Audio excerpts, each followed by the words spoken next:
Katie Edwards and I am Director of the Sheffield Institute for Interdisciplinary Biblical Studies. So for Festival of Mind, I'm working with the Sheffield-based graffiti artist Kid Acne, who's quite well known. He's famous for doing advertising for Mercedes and Prada and various companies.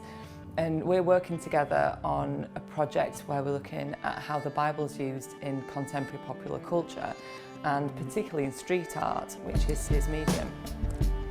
So Katie, first impressions of the picture, what do you think of it? Oh, I think it's amazing. I absolutely love it. It looks even better than I imagined. And as you can see, it's a play, it's a riff on the Nativity.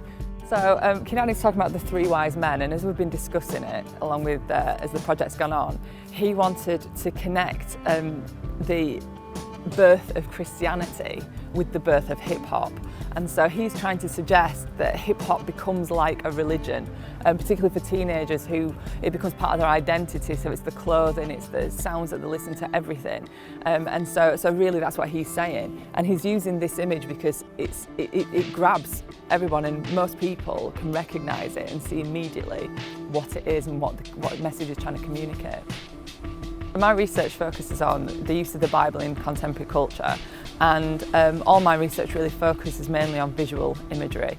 And I'm particularly interested in street art because the Bible's used almost constantly in street art, and that really goes against the prevalent argument that biblical literacy is in decline.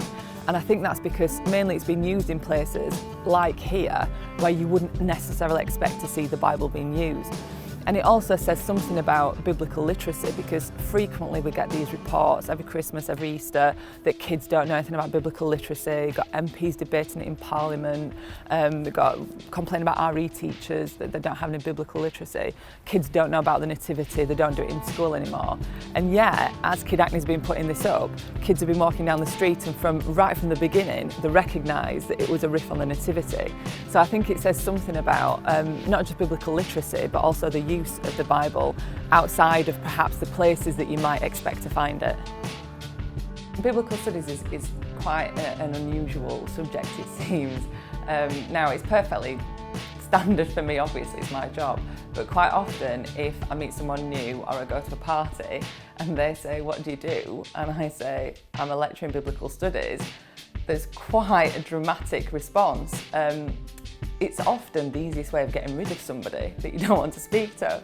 And so it's got this real perception issue because often people think that actually what you're doing if you do biblical studies is Bible study. And they think that you might be trying to convert them to a particular faith perspective.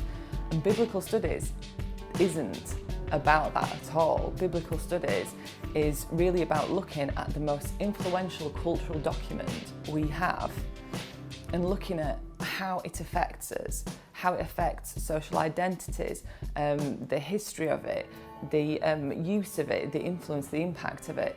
So there's lots of different aspects, and we'll be bringing biblical studies, which is the critical analysis of this influential cultural text out there to much, much wider than just the university walls, and that's got to be exciting.